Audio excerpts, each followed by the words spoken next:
भोजपुरी दर्शकों के लिए बहुत ही शर्मनाक बात है। पिपरा थाना क्षेत्र के रतौली गांव में मुंबई से आए शूटिंग करने वाले फिल्म कलाकारों के साथ धक्का मुक्की का मामला सामने आया है। इस घटना को देखकर अभिनेत्री बेहोश हो गई, जिसके बाद उसे पीएचसी पिपरा में भर्ती किया गया। जिसके बाद उसकी नाजुक स्थिति को देखते हुए डॉक्टर ने बेहतरीन इलाज के लिए उसे बाहर रेफर कर दिया। घटना की बाबत थाने में लिखित शिकायत की गई। बताया जा रहा है कि करीब 65 लोगों के फिल्म यूनिट के साथ इश्क दीवाना की शूटिंग करने के लिए रतौली गांव में लॉकडाउन से पहले आए थे, जिसमें कुछ लोग शूटिंग के बाद वापस मुंबई लौट गए, लेकिन लॉकडाउन के बाद शूटिंग बंद हो गई, जिसके बाद वे लोग एक स्कूल में रहने लगे।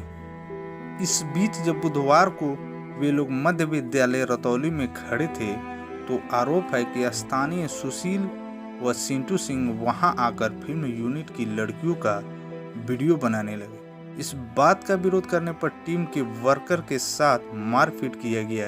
वे लोग यूनिट की लड़कियों और वर्कर रानी बधिक के साथ धक्का मुक्की किया, जिसके बाद फिल्म के डायरेक्टर और एक्टर मनोज आर पांडे ने बीच बचाव करने के लिए सामने आए तो उनके साथ भी धक्का मुक्की किया गया। एक्चुअली हम यहाँ से जाना चाहते हैं, बार बार परमिशन मांग रहे हैं। हम लोगों ने लॉकडाउन का पालन किया, लॉकडाउन में हमने मोदी जी की बात मानी, हम यहाँ रुक गए।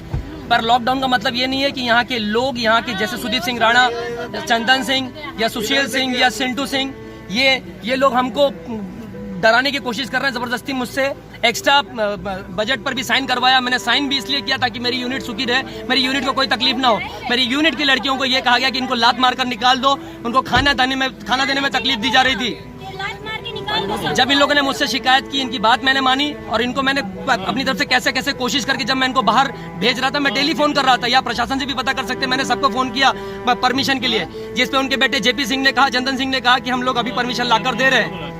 ठीक है, हम लोग परमिशन के लिए वहाँ खड़े थे मध्य विद्यालय में, तभी सिंटू सिंह और सुशील सिंह आकर दोनों ने हाथापाई की। हमारे बीच का लड़का गोविंद पांडे को इन लोगों ने मारना चालू किया, जिसपे हमारे बीच की लड़की जो है पीछे से इतना धक्का दिया कि पूरा दीवार में से इसको भी अटैक करने गए। जब बीच में मैं बीच बचाव करने आया तो मेरा मोबाइल भी छीना गया और मुझे धक्का दिया गया।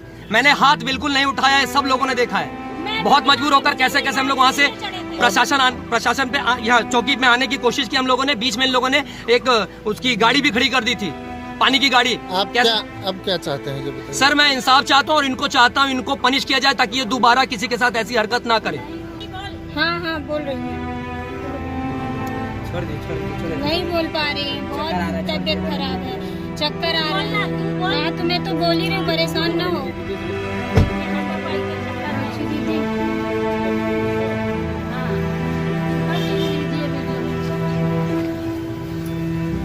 हम लोग अभी हॉस्पिटल से आ रहे हैं, दोनों लोग।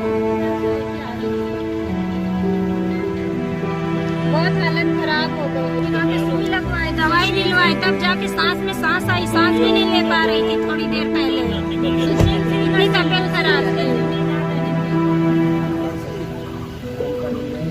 अगर कुछ हो गया मेरी दीदी को तो इसके जिम्मेदार सुशील जी होंगे। उन्होंने सब कुछ किया है, हमें क्यों नहीं जाने दिया? हम वहाँ से निकल नहीं रहे थे, सिर्फ हम वहाँ बैठे थे कि परमिशन आ जाए तब हम निकलेंगे। उन्होंने मारपीट चालू की मेरे